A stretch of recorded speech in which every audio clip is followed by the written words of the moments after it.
Let's get to it. So like you guys already know, man, Shakur Stevenson, they've been calling him boring with his last fight with Artem Haratunian. He didn't get the knockout. But is it really about a knockout on why they calling him boring? I mean, because Keyshawn Davis, he was on that same card and nobody have been calling him boring. He went the distance with his opponent. He didn't knock him out.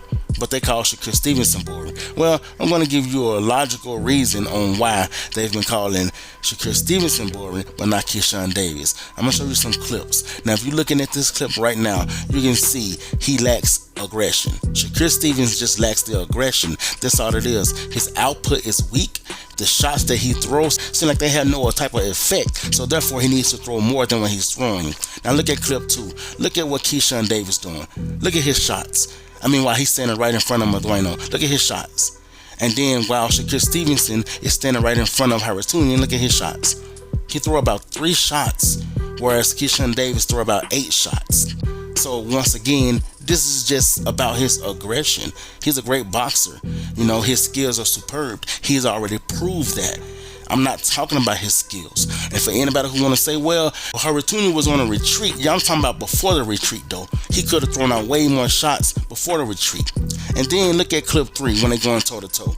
Every time Madueno throws something, Keyshawn Davis throws something back. Every time he throws something, he throws something back. Right? Then look at Shakur Stevenson. Every time Haratunian throws something. Look. He letting Haratunian get off about 3 or 4 shots. Then he come back with a 1-2, or else just a shot, just 1 shot. Look at that. He lacks the aggression.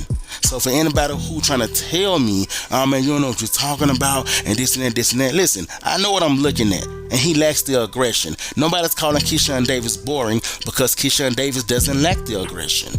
He's going toe-to-toe and he's doing it the way it's supposed to be done. And I know as in Shakur Stevenson, he just lacks the aggression. I don't even think he lacked that much power. I think if he just let his hands go and see if he be aggressive, he can get more knockouts than what he get. In my opinion, he just needs to let his hands go. That's what it's all about. That's what Alycia Baumgardener was talking about. He just lacks the aggression. Fans today, they don't want you to run, but they also want you to have more aggression. And I'm sorry, in Shakur Stevenson's case, if you ain't get that much power, you have to be aggressive. That's why Tank ain't really that aggressive. He aggressive when he needs to be, and he start walking you down when he know he about to knock you out. But he's accurate, right? And he's not that aggressive, but he got the privilege to not be that aggressive. He has power. Shakur Stevenson, he seems to lack power. Now, since Shakur Stevenson seems to lack power, what he's going to have to do is turn the knob up on that aggression. And this is not me talking trash about him. This is me showing constructive criticism. And you know what? Even if somebody say, but how come he has to be the aggressive one? Well, because he's the one that say he's the best. Whenever you feel like you're the best, or you telling people that you are the best, they put you up on a higher pedestal. That's just how it goes. See, on the surface, it looked like it could be a race thing.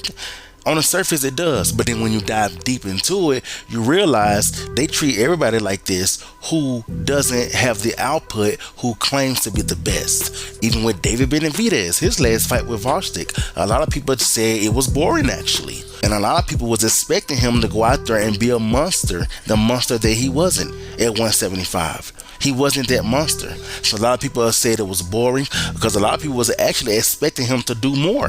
They weren't expecting that from Voshtik. They was expecting that from David Benavidez. And the fact that he didn't do more, a lot of people now are starting to say, see, I told you he can't beat Canelo. See, I told you he was just a hype job. He ain't really no monster. That's just how it goes. They're going to hold you up on that higher pedestal. They're going to expect more from you when you are openly saying that you are the best.